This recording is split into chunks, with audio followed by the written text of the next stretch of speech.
नमस्कार दोस्तों, स्वागत है आपका आज के मुख्य समाचारों में। जी हां दोस्तों, आपको यहां पर देखने को मिलेंगी सुबह से लेकर शाम तक की तमाम बड़ी खबरें, मुख्य समाचार, ब्रेकिंग न्यूज अपडेट्स के रूप में। तो दोस्तों, आप सभी लोगों से रिक्वेस्ट है इस वीडियो को ज़्यादा से ज़्यादा लाइक और शेयर करें। तो चलिए दोस्तों, जान लेते हैं आज की पहली बड़ी खबर। उद्धव ठाकरे चुनाव आयोग के फैसले के खिलाफ सुप्रीम कोर्ट जाएंगे। संजय राउत का आरोप, 2000 करोड़ रुपए में नाम और निशान की सौदेबाजी हुई।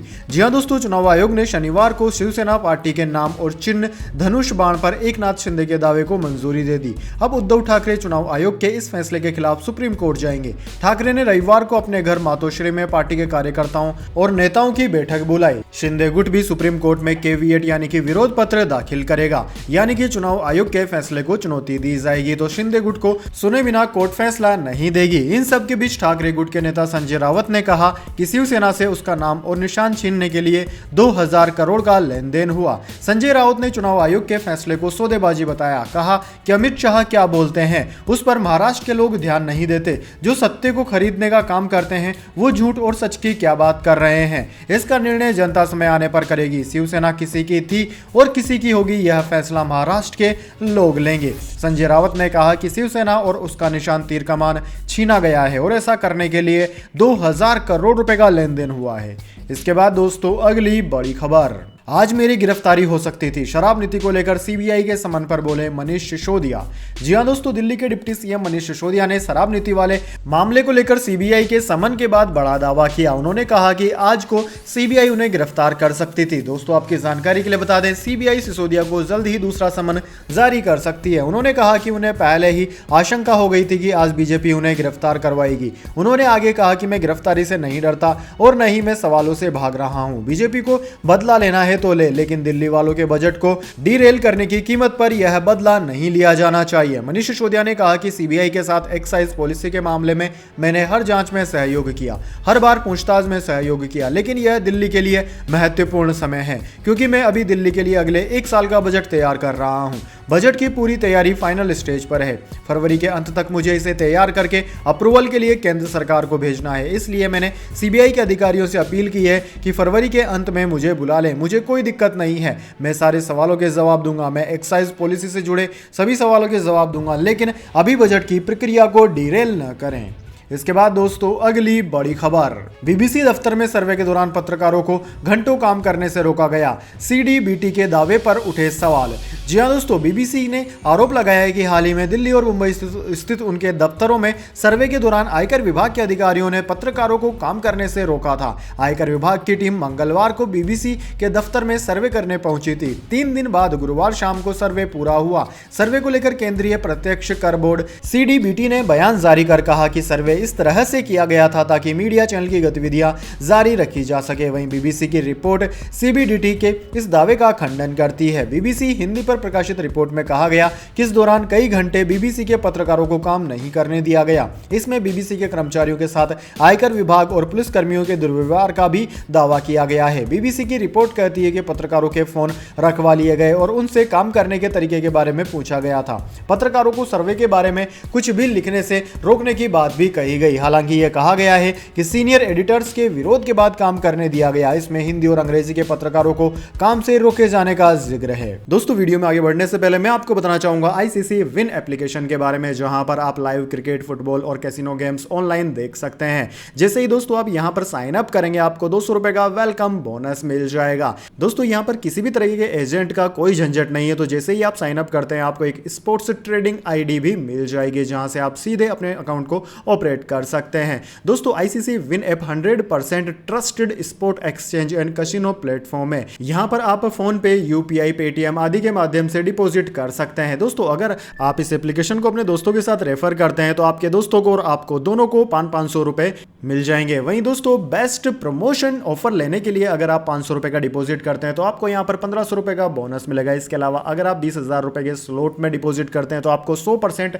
वेलकम बोनस भी दिया जाएगा। दोस्तों, यहां पर आपको विड्रॉल लेने के लिए किसी भी तरह की डॉक्यूमेंटेशन की जरूरत नहीं है, आप सीधा विड्रॉल ले सकते हैं। यहां पर आपको मिनिमम 1000 रुपए का विड्रॉल मिलेगा, जिसे आप फोन पे और पेटीएम पेटीएम या यूपीआई के किसी भी माध्यम से ले सकते हैं। दोस्तों यह एप्लीकेशन आपको प्रोवाइड करवाती है फास्टेस्ट डिपॉजिट एंड विड्रॉल। साथ ही आपको यहां पर 24 घंटे 7 दिन कस्टमर सपोर्ट भी मिल जाता है। तो देर किस बात की है, जल्दी से आईसीसी विन एप्लीकेशन को डाउनलोड करके साइन अप कर लीजिए और अपनी अर्निंग स्टार्ट कर दीजिए। एप्लीकेशन का लिंक आपको डिस्क्रिप्शन बॉक्स में मिल जाएगा, साथ ही कमेंट में पिन ऑप्शन में भी आपको लिंक मिल जाएगा।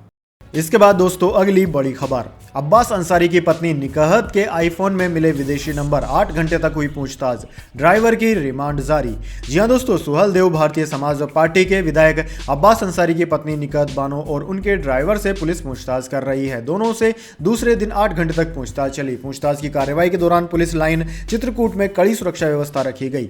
माफिया डॉन मुख्तार अंसारी की बहू और अब्बास अंसारी की पत्नी निकहत से उत्तर प्रदेश एसआईटी, एसटीएफ और साइबर टीमों ने सवाल जवाब किए। पुलिस की टीमों ने सीडीआर रिपोर्ट के आधार पर निकहत से विदेशी मोबाइल नंबरों के संबंध में भी जानकारी ली। दोस्तों आपकी जानकारी के लिए बता दें, निकहत बानो की रिमांड का अंतिम दिन आज होगा, जबकि उनके ड्राइवर नियाज अहमद की 5 दिन की रिमांड मंगलवार तक चलेगी। दोनों की रिमांड की अवधि 17 फरवरी को सुबह 10 बजे से शुरू हुई थी। दरअसल दोस्तों चित्रकूट जेल में बंद विधायक अब्बास अंसारी से मिलने के लिए पत्नी निकहत बानो गैर कानूनी ढंग से मिलने जाती थी। चित्रकूट कारागार स्थित डिप्टी जेलर के कमरे में अपने पति से अवैध रूप से मिलने के आरोप में निकहत को 10 फरवरी को गिरफ्तार किया गया था।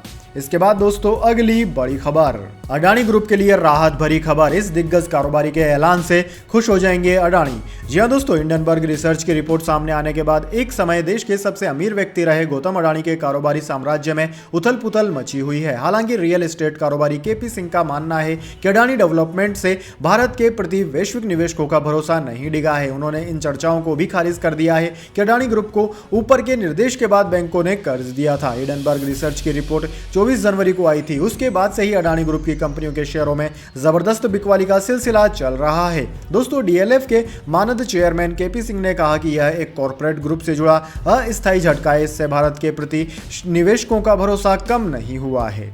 इसके बाद दोस्तों अगली बड़ी खबर, एडवांस टेक्नोलॉजी से लेस पलक झपकते ही मचाएगा तबाही, रूसी MI-17 की जगह लेगा यह स्वदेशी हेलीकॉप्टर। जी हां दोस्तों, भारत अब हथियारों के मामले में दूसरे देशों पर अपनी निर्भरता को कम कर रहा है। वैसे हम हथियारों के मामले में सबसे ज्यादा रूस और अमेरिका पर ही निर्भर हैं, लेकिन स्वदेशी हथियारों पर अब अधिक काम किया जा रहा है। इस ऐतिहासिक काम के पीछे हिंदुस्तान एरोनॉटिक्स लिमिटेड यानी कि HAL हाल और DRDO शामिल है। हाल ही में आयोजित एरो इंडिया 2023 में हमने कई देशों के फाइटर विमानों की ताकत देखी थी। इस दौरान HAL यानी कि हिंदुस्तान एरोनॉटिक्स लिमिटेड के एक अधिकारी ने द इंडियन एक्सप्रेस से बात करते हुए कहा कि रूसी MI-17 को बदलने के लिए भारत के पास अगले 8 से 10 वर्षों में एक स्वदेशी मध्यम लिफ्ट हेलीकॉप्टर होने की संभावना है। इंडियन एक्सप्रेस की रिपोर्ट के अनुसार HAL में मुख्य प्रबंधक एरोडायनामिक्स अब्दुल रशीद ताजर ने कहा कि भविष्य के लिए 13 टन भारतीय मल्टी रोल हेलीकॉप्टर का प्रारंभिक डिजाइन पहले से ही शुरू कर दिया गया है।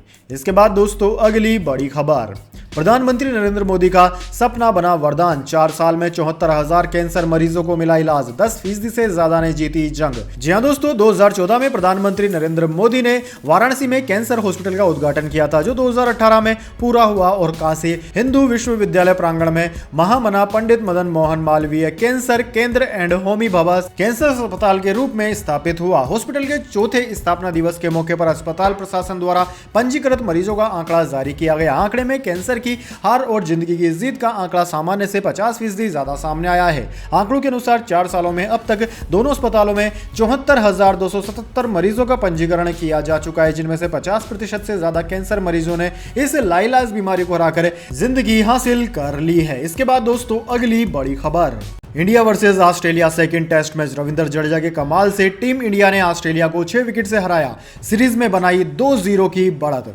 जी हां दोस्तों, दिल्ली के अरुण जेटली स्टेडियम में खेले गए Border Gavaskar trophy test series के दूसरे मैच में टीम इंडिया ने ऑस्ट्रेलिया को 6 विकेट से हरा दिया है। इस जीत के साथ ही भारत ने 4 मैचों की सीरीज में 2-0 की बढ़त बना ली है। दोस्तों आपकी जानकारी के लिए बता दें, ऑस्ट्रेलिया ने टॉस जीतकर पहले बल्लेबाजी करने का फैसला किया था। ऑस्ट्रेलिया ने अपनी पहली पारी में 263 रन बनाए थे, जिसके जवाब में टीम इंडिया इंडिया अपनी पहली पारी में 262 रनों पर ऑल आउट हो गई थी। ऑस्ट्रेलिया को पहली पारी के आधार पर सिर्फ 1 रन की ही बढ़त मिली थी। मैच में कुल 10 विकेट चटकाने वाले रविंद्र जडेजा को मैन ऑफ द मैच चुना गया। रविंद्र जडेजा की घातक गेंदबाजी की वजह से ऑस्ट्रेलिया की दूसरी पारी सिर्फ 113 रन पर सिमट गई। भारत को मैच जीतने के लिए 115 रनों का लक्ष्य मिला था, जिसे टीम इंडिया ने 4 विकेट के नुकसान पर हासिल कर लिया। दूसरी पारी में टीम इंडिया ने केएल राहुल, रोहित शर्मा, विराट कोहली और श्रेयस अय्यर के विकेट गंवाए। मौजूदा टेस्ट सीरीज में जहां गेंदबाजों ने शानदार प्रदर्शन दिखाया, तो वहीं दूसरी तरफ बल्लेबाजी ने टीम मैनेजमेंट की मुश्किलें बढ़ा दी है। नागपुर टेस्ट के बाद दिल्ली टेस्ट में भी टीम इंडिया के बड़े बल्लेबाज अच्छा स्कोर बनाने में फेल रहे।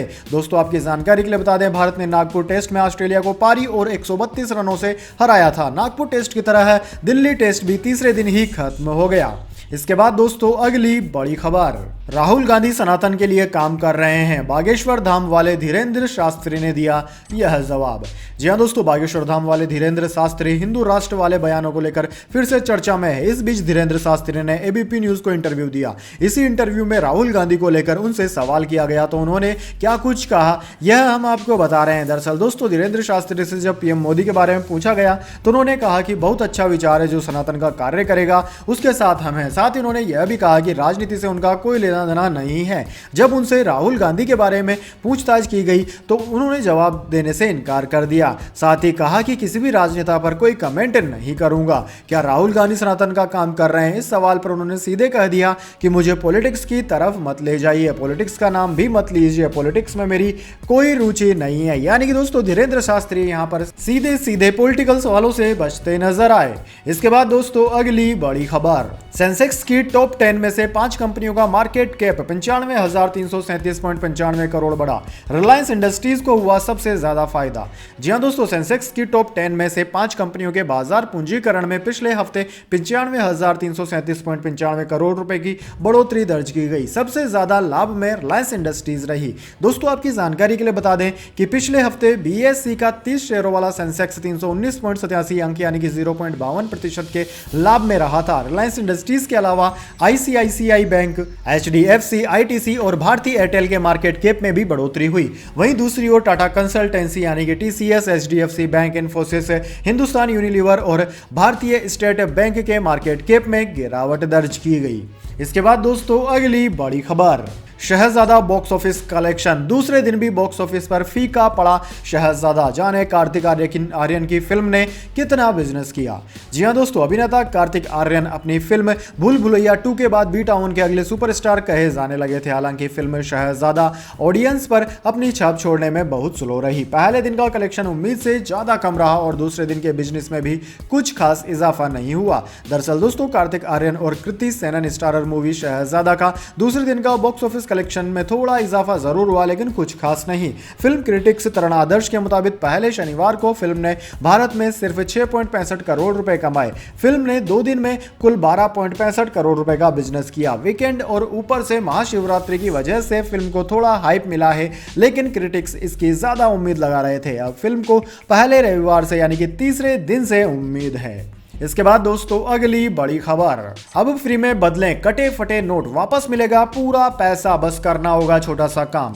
जी हां दोस्तों, अगर आपके पास फटा या टेप चिपका हुआ नोट है और आप वो नोट कहीं पर भी नहीं चला पा रहे हैं क्योंकि दुकानदार इसे लेने से मना करता है, तो आपको घबराने की जरूरत नहीं है, क्योंकि दोस्तों आरबीआई ने कटे फटे नोटों को बदलने को लेकर कुछ नियम बनाए हैं। दरअसल दोस्तों, बैंक नियमों के अनुसार इन नोट को आप कैसे बदल सकते हैं और कैसे आप पूरे पैसे वापस पा सकते हैं, इन सब के लिए नियम बने हुए हैं। आरबीआई का कहना है कि पुराने और फटे हुए नोट आसानी से बदले जा सकते हैं और इसके लिए बैंक आपसे कोई शुल्क भी नहीं वसूलता है। लेकिन अगर नोट पूरी तरह जला हुआ है या उसके कई टुकड़े हो गए हैं तो ऐसा नोट नहीं बदला जाएगा। रिजर्व बैंक के सर्कुलर के मुताबिक आपके कटे फटे नोटों को बदलने के लिए एक तय सीमा होती है। जैसे एक शख्स एक बार में अधिकतम 20 नोट बदल सकता है, लेकिन इसकी कुल कीमत 5,000 रुपए से ज्यादा नहीं होनी चाहिए। वहीं पूरी तरह जल चुके कटे फटे नोटों को बैंक में नहीं बदला जा सकता, क्योंकि यह सिर्फ आरबीआई के इशू ऑफिस में ही जमा किए जा सकते हैं। रिजर्व बैंक के अनुसार अगर एटीएम से खराब या नकली नोट निकलता है तो इसकी जिम्मेदारी बैंक की होती है। नोट में अगर किसी भी तरह की खराबी है तो इसकी जांच बैंक कर्मचारियों द्वारा की जानी चाहिए। अगर नोट पर सीरियल नंबर, महात्मा गांधी का वाटरमार्क और गवर्नर की शपथ दिख रही है तो बैंक को हर हाल में नोट को बदलना ही होगा। इसके बाद दोस्तों अगली बड़ी खबर, पाकिस्तान का मिनी बजट जिसने लोगों को और बर्बाद कर दिया। 6 महीने में आसमान छूने लगे इन चीजों के दाम। जी हाँ दोस्तों, महंगाई से त्रस्त पाकिस्तान की जनता पर वहां की सरकार के एक फैसले से दोहरी मार पड़ी है। पाकिस्तान की शहबाज शरीफ सरकार ने जनता पर टैक्स बम फोड़ दिया है। इसके बाद पेट्रोल की कीमतें एक झटके में 22 रुपए बढ़ गई है। कीमतों की वृद्धि से त्रस्त जनता ने त्राहिमाम मचाना शुरू कर दिया। पाकिस्तान अपने सबसे बड़े आर्थिक संकट से जूझ रहा है। जनता पहले से ही महंगाई से त्रस्त है। लोगों को आटे के लिए लाइन लगानी पड़ रही है। इसी बीच पाकिस्तान की सरकार ने इसी सप्ताह मिनी बजट पेश कर दिया। इसमें पेट्रोल, गैस और दूसरी आवश्यक चीजों के दाम में वृद्धि कर दी गई है। टैक्स वृद्धि का सबसे तगड़ा असर पेट्रोल की कीमत पर पड़ा है। पाकिस्तान में पेट्रोल की कीमतें पहले से ही आसमान छू रही थी। 6 महीने पहले पेट्रोल की कीमत 237 पाकिस्तानी रुपए थी, जो अब बढ़कर 272 पाकिस्तानी रुपए पर पहुंच गई है। इसके अलावा दोस्तों, खाने पीने की चीजों के दाम में भी पिछले 6 महीने में भारी वृद्धि हुई है। आम आदमी के लिए रसोई चलाना मुश्किल हो गया है। इसके बाद दोस्तों जाने अगली बड़ी खबर, लेकिन उससे पहले मेरी आपसे एक छोटी सी रिक्वेस्ट है। अगर दोस्तों आपको अभी तक हमारी न्यूज़ पसंद आई है तो इसे एक छोटा सा लाइक जरूर दे दीजिए, और अगर आपको पसंद नहीं आई है तो बेशक आप डिसलाइक भी कर सकते हैं, लेकिन दोस्तों लाइक और डिसलाइक जरूर कीजिए, क्योंकि दोस्तों यही हमारी मेहनत का फल होता है और इसी से हमें पता चलता है कि आपको हमारी वीडियोज पसंद आ रही है या नहीं। तो चलिए दोस्तों जान लेते हैं आज की अगली बड़ी खबर। हमने कभी बीजेपी के साथ समझौता नहीं किया, नीतीश के बयान पर बोले कांग्रेस नेता जयराम रमेश। जी हां दोस्तों, देश में अगले आम चुनाव को लेकर बिहार के सीएम नीतीश कुमार ने बड़ा बयान दिया है। नीतीश कुमार ने कहा है कि भारत जोड़ो यात्रा के बाद अब कांग्रेस को आगे आना चाहिए और विपक्षी एकजुटता में देरी नहीं करनी चाहिए। नीतीश के इस बयान पर अब कांग्रेस की तरफ से भी संदेश आ गया है।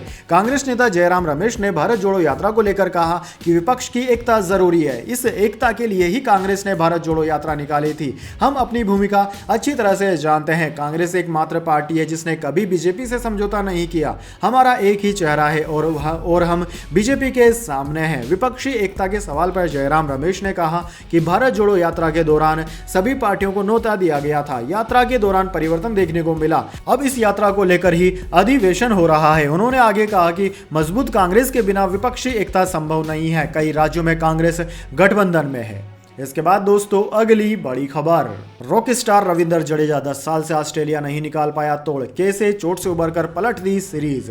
जी हां दोस्तों, एशिया कप 2022 में पाकिस्तान के खिलाफ हुए मैच में टीम इंडिया के ऑलराउंडर रविंद्र जडेजा को चोट लगी थी। वह टूर्नामेंट से बाहर हुए थे। यह बुरा था क्योंकि उस वक्त जडेजा अपने करियर की टॉप फॉर्म में थे, लेकिन चोट ने उन्हें क्रिकेट से दूर कर दिया। करीब 6 महीने के इंतजार के बाद रविंद्र जडेजा मैदान पर वापस लौटे हैं और कुछ इस तरह लौटे कि क्रिकेट जगत में तबाही मचा दी। बॉर्डर गावस्कर ट्रॉफी 2023 के लिए जब टीम इंडिया का ऐलान हुआ तब रविंद्र जडेजा का नाम स्क्वाड में शामिल किया गया था, लेकिन उनके नाम के आगे ब्रैकेट में फिटनेस पर निर्भर भी लिखा था। ऐसे में डर था कि क्या रविंद्र जडेजा फिट नहीं हो पाएंगे, लेकिन सीरीज से ठीक पहले उन्होंने एक रणजी ट्रॉफी का मैच भी खेला और वहां भी बेहतरीन प्रदर्शन कर खुद को मैच के लिए फिट घोषित कर दिया। साथ ही वापसी का ऐलान भी कर दिया। दोस्तों ऑस्ट्रेलिया के खिलाफ बॉर्डर गावस्कर ट्रॉफी 2023 में रविंद्र जडेजा ने शुरुआती 2 टेस्ट मैच में ही कहर बरपा दिया है। पहले नागपुर और अब दिल्ली टेस्ट में रविंद्र जडेजा की फिरकी के आगे कंगारू टीम ने पूरी तरह से घुटने टेक दिए। रविंद्र जडेजा की सटीक बॉलिंग और बीच में मिलने वाली टर्न ने ऑस्ट्रेलिया को उनके आगे नतमस्तक होने के लिए मजबूर कर दिया। और दोस्तों बात करें रविंद्र जडेजा के ऑस्ट्रेलिया के खिलाफ प्रदर्शन की, तो जडेजा ने ऑस्ट्रेलिया की नाक में दम किया हुआ है। दोस्तों रविंद्र जडेजा ऑस्ट्रेलिया के खिलाफ कुल 14 टेस्ट मुकाबले खेले हैं और रविंद्र जडेजा ने 14 मुकाबलों में 80 विकेट चटका लिए हैं। इसके बाद दोस्तों अगली बड़ी खबर, NHAI ने दिल्ली मुंबई एक्सप्रेस वे पर किया बड़ा बदलाव। अब इन गाड़ियों को नहीं मिलेगी एंट्री।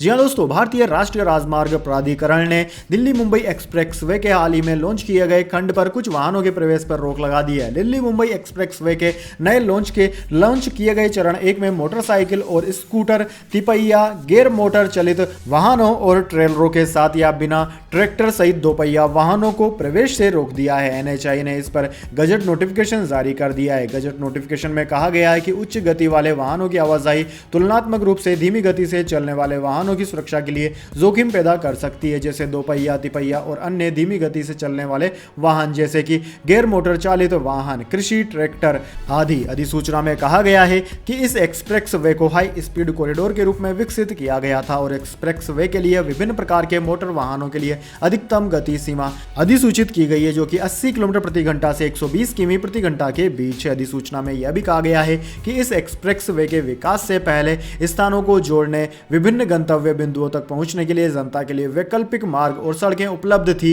और हैं। इसके बाद दोस्तों अगली बड़ी खबर, तीर कमान के विवाद में नहीं पड़ूंगा, शिवसेना की जंग पर बोले एनसीबी चीफ शरद पवार। जी हां दोस्तों, शिवसेना का चुनाव चिन्ह तीर कमान और पार्टी का नाम उद्धव ठाकरे से छिन चुका है। शिंदे गुट इस पर कब्जा जमाने में कामयाब हो गया है। एक तरफ शिंदे गुट इसे लोकतंत्र की जीत बता रहा है, तो वहीं उद्धव गुट ने इसे पहले से सुनियोजित फैसला करार दिया। इस मसले पर एनसीपी चीफ शरद पवार ने कुछ भी बोलने से इनकार कर दिया। रविवार को एनसीपी प्रमुख ने कहा कि वे शिंदे गुट को तीर कमान का चुनाव चिन्ह मिलने के मुद्दे पर राज्य में चल रहे विवाद में नहीं पड़ेंगे। शरद पवार ने कहा कि मैंने इस पर अपनी भूमिका स्पष्ट कर दी है। केंद्रीय गृह मंत्री अमित शाह की यात्रा के बारे में बात करते हुए पवार ने कहा कि वह सहकार परिषद के समारोह के लिए पुणे आए थे। मैंने सहकार परिषद का उद्घाटन किया, इसलिए हमारे बीच कोई विवाद नहीं है। नीतिगत मुद्दों पर हमारी विस्तार से चर्चा हुई। उनके भाषण के बिंदु आज उपयुक्त लग रहे थे। तो दोस्तों यह थी आज की तमाम बड़ी खबरें। इसके बाद दोस्तों बारी आती है आज के माइंड क्यूज क्वेश्चन की। जी हां दोस्तों, एक आसान से सवाल का जवाब देकर आप जीत सकते हैं एक अमेजिंग सरप्राइज गिफ्ट हमारे यूट्यूब चैनल की ओर से। तो दोस्तों आज का सवाल आपकी स्क्रीन पर आ चुका है। भारत के संविधान के रचनाकार कौन थे? जी हां दोस्तों, अगर आप जानते हैं उस महान व्यक्ति का नाम जिसने कि भारत के संविधान की रचना की थी, तो जल्दी से उनका नाम कमेंट बॉक्स में लिख दीजिए। अगर दोस्तों आपका जवाब होता है एकदम सही और आप चुने जाते हैं लकी विजेता के रूप में, तो आपको मिल सकता है एक अमेजिंग सरप्राइज गिफ्ट हमारे यूट्यूब चैनल की ओर से। तो दोस्तों जल्दी से अपना उत्तर कमेंट बॉक्स में लिख दीजिए, वीडियो को लाइक कर लीजिए और चैनल को सब्सक्राइब करके बेल आइकन भी दबा लीजिए। धन्यवाद। वंदे मातरम। जय हिंद, जय भारत।